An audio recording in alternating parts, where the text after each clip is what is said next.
The Trump regime just cannot win elections fair and square. They continually have to attack our electoral processes.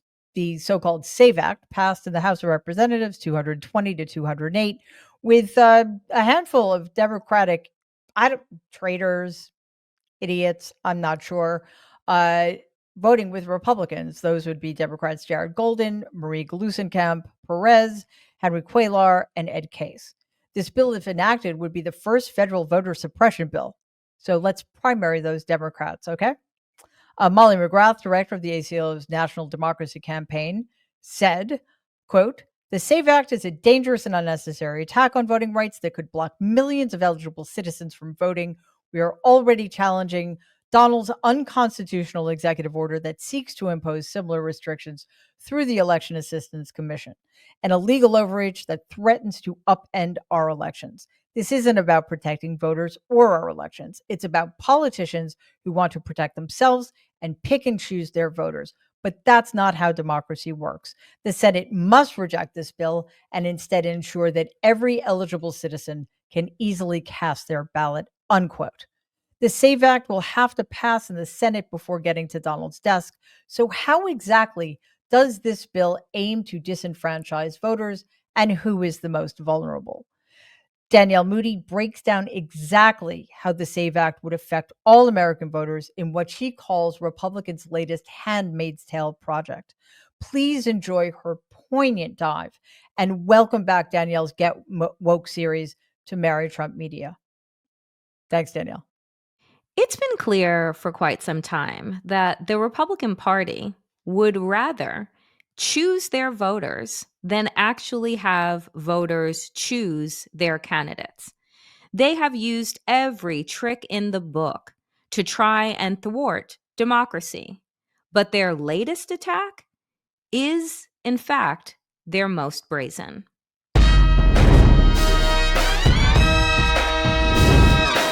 So, what is the Republican Party up to right now? Well, let's take a look. The SAVE Act would disenfranchise millions of citizens. So, what is the SAVE Act? The Safeguard American Voter Eligibility, SAVE Act, has been reintroduced in the House of Representatives.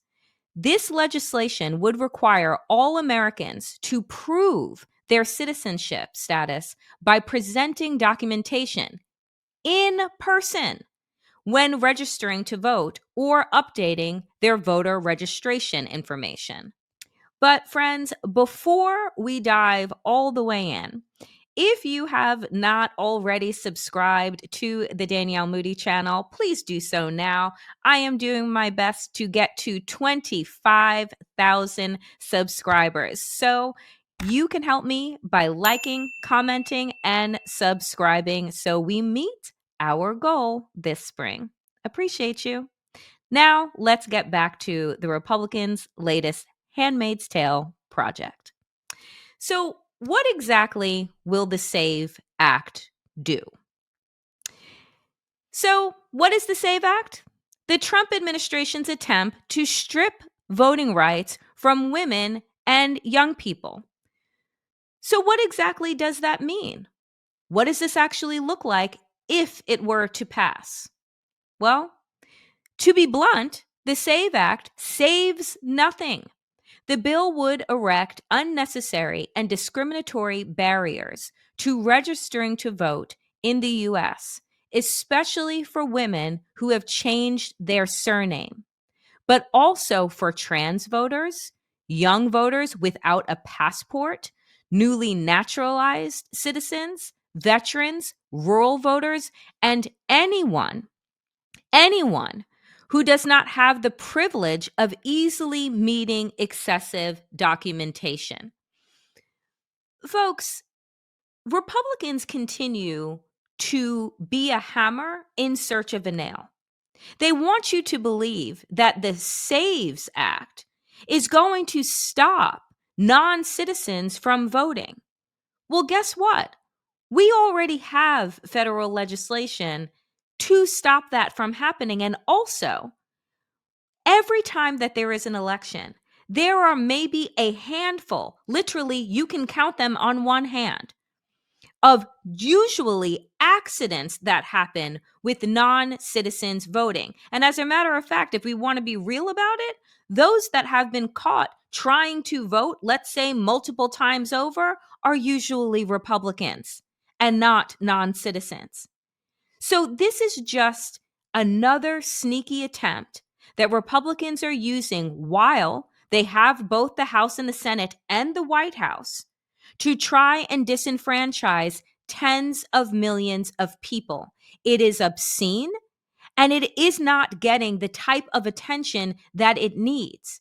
This is about the ability of half of the population, largely women, to be able to exercise their right to vote. That Republicans are masquerading this SAVE Act as a way to save us from what?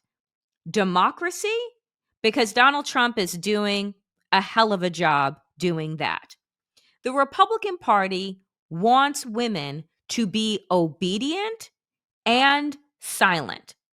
So, what will happen if this legislation is passed? What are the consequences to the SAVE Act? Well, if passed, the SAVE Act would impact an estimated 69 million potentially eligible women voters, encompassing the nearly 80% of married women who adopt their partner's surname. In the 105-year history of my organization, the League of Women Voters, this may be the most brazen, sweeping attack on American women's voting rights we have ever seen. Folks, women in this country fought and won through violence, through discrimination, through the just sit and wait since 1920. 1920. And I know that every piece of Frankenstein legislation that Donald Trump and his cronies want to conjure up are trying to drag us back to the 18th century or the 17th century in some cases. The fact of the matter is, they don't want women to vote because what polls have shown over the course of not just this past presidential election in 2024, but others, is that white educated women are not voting Republican. They're not voting alongside white men.